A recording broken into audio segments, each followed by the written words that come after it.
Ole tuna chuan Tripper Group UMA huai hot lalduat pui sailo Memorial Football Tournament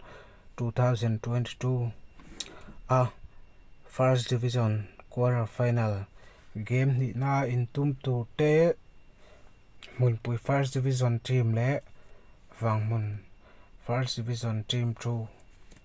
te an team ayo in an captain te biak na hun kan lo nei leang Ole amasa in mun pui First Division team atangin team ayo in an captain chanchin moya kan lo biang tun tum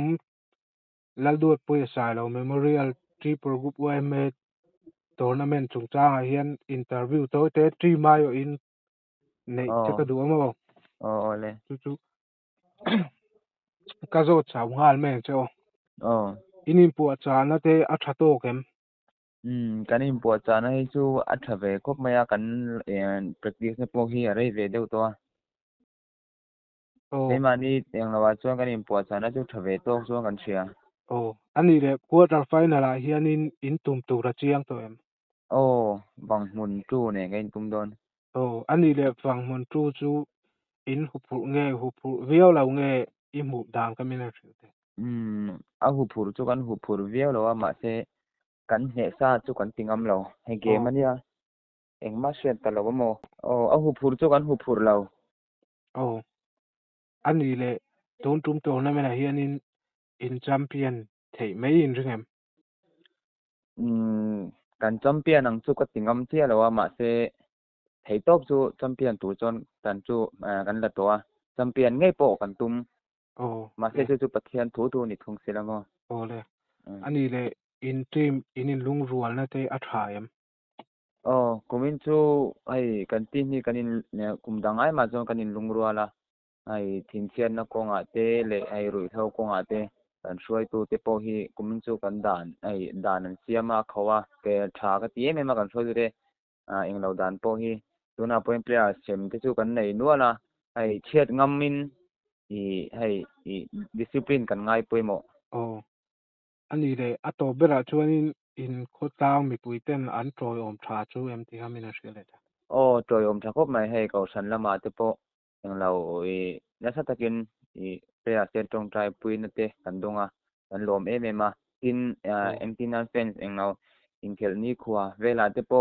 voini anga te po an don tam khop mai o ani min le troi om tha o le ani le in champion nge theinan du sang na kan hla na che o le kan lom nu tu ke o le ole khati kha mun pui first division team captain tlangwal chanchin moya kan biak theina chu ania tuna chuanin mun awang mun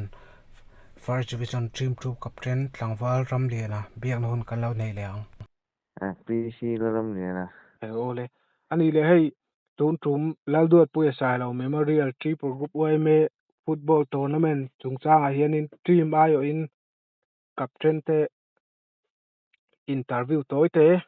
nei ka duwa ka zot chau han meng che ole I tum tournament ta inin pu cha na te a thato kem phak ang tong chon o kana ni pu cha so ve chu ni a tha tha yang ber chu nan ti ve chu ni a hai o ole ani le quarter final a in tum tu te hi an chiang to em quarter final a hian pui nen kanin tum don ni ole ani le mun pui chu in hu pu lau a hu team thave tak chun ya kanin khel ve fu chon ren o o tinga han hu em na ju om chong lo ve ole ani le in team in lung rual na te a tha em kan team in lu lo nai o tha khop mai kanin po tlanga kan thok ho tha khop mai ole ani le I khotlang ten an support tha chu em oh tlang hian min backup tha min support tha tu ani le to bera chuanin inin pu cha a thita ka khan ei le in lama tenge ai le in lo hin ju tiangin kanin control vak lo wa o kan ai pa ngai ni na kan ai pa ngai ang hian kan kal reng tho ole ani le I hun tha tak mai min pe a ka lo me o ole ke ni po le ole ô le khati zong kha ton truma mun pui first division team captain le wang mun first division team 2 captain kan biak thaina chu nia khati zong kha ton truma kan biak thaina chu ani e kalome